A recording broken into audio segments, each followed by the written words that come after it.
Hello and welcome to the old Fliers. Today a story on Jandakot Airport.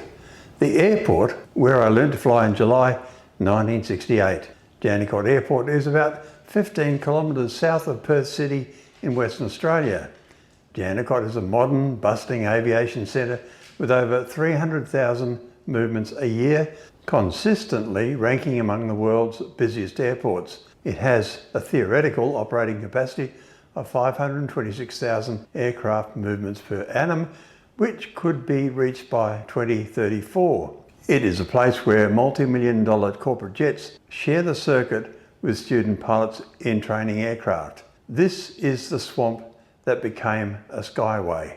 The Perth sandy coastal plain has many swamps, most of which have been drained and reclaimed for suburban housing or farmed as market gardens. The largest, Herdsman Lake, is 741 acres or 300 hectares in size.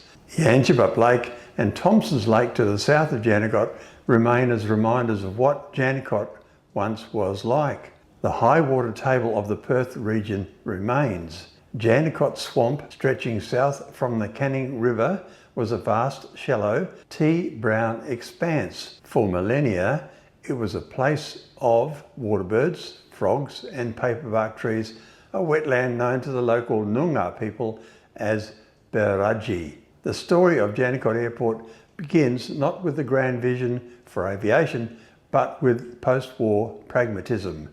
In the 1950s, Perth was awakening from its past as a backwater, the most isolated city in the world.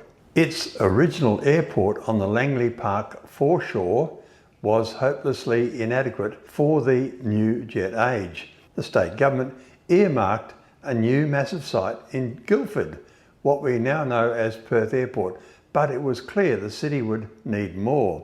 The eyes of planners fell upon the seemingly useless Jandakot Swamp. It was flat and largely inhabited and close to the city. The idea was simple: drain the swamp, fill it in with sand and create a reliever airport. It would handle the growing swarm of small private aircraft, flight training and general aviation, taking pressure off the new Perth International Gateway. In 1962, the dream was made official with the purchase of 296 hectares of swampland and unproductive farmland. What followed was a monumental feat of engineering. Giant dredges scooped up millions of tonnes of sand from the nearby Canning and Karrawara areas, pumping it as a slurry through massive pipelines to reclaim the land from the water. It was a slow, messy process, transforming a wetland into a solid, if still slightly soggy, plateau.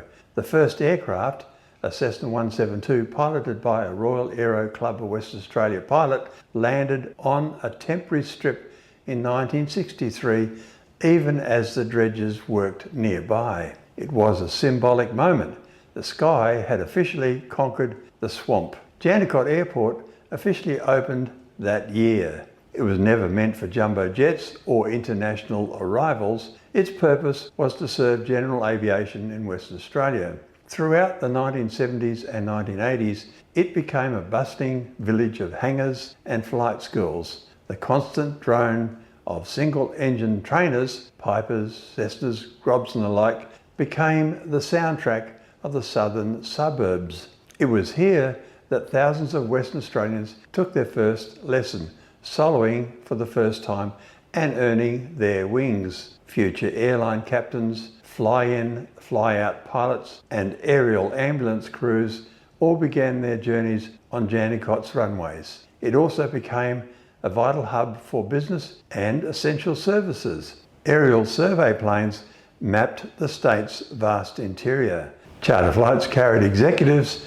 to mine sites. Most importantly, the Royal Flying Doctor Service and the Police Air Wing established their bases there, making Jandakot a critical launch pad for emergency missions that saved countless lives across the state. By the 1990s, a new challenge emerged: the city itself. The suburban sprawl of Perth began to creep towards the airport's boundaries. Housing estates sprung up where once there were only pine plantations. The very thing that made Jandakot so convenient, its proximity to the city, now made it a source of conflict.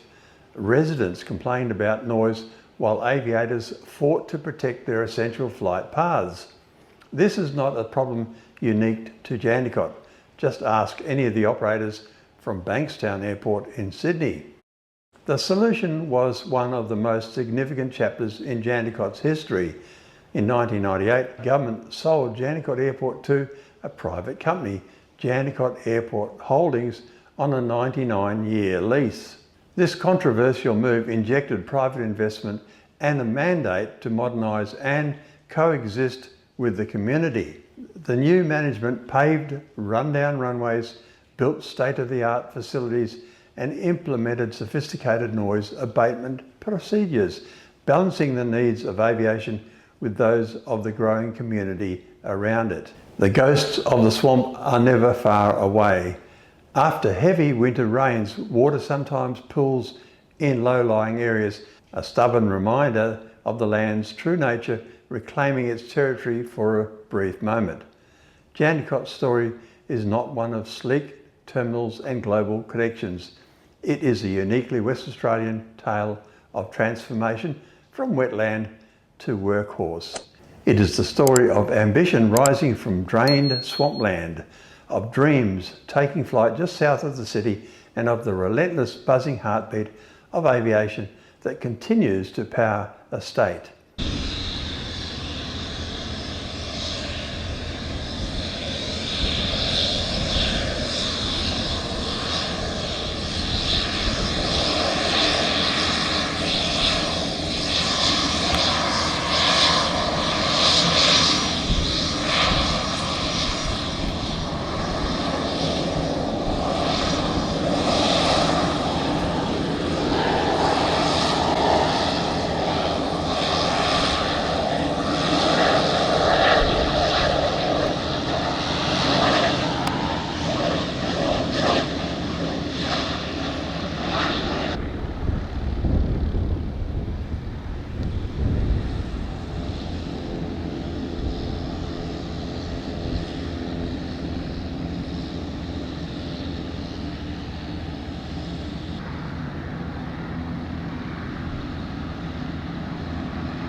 Thank you for watching. If you visit Perth, please call in at the Royal Aero Club at Jandakot. Upstairs in the cafe, you can watch the comings and goings of this busy airport.